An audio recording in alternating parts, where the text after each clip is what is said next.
Znaš li šta se desi kada manipulator shvati da je nad tobom zauvijek izgubio moć? Kada shvati da njegove suze više ne pale, da na njegove ucjene više ne reaguješ i da njegove laži više ne mogu probiti tvoje granice. On neće odustati. Ne, manipulatori nikada ne priznaju poraz.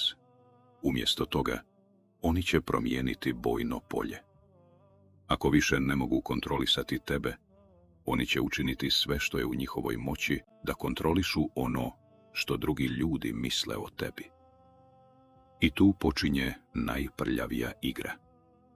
Preko noći ti postaješ glavni negativac u njihovoj izmišljenoj priči. Ići će od osobe do osobe, izigravat će najveću žrtvu, izvrtat će tvoje riječi i pljuvati po tvom obrazu.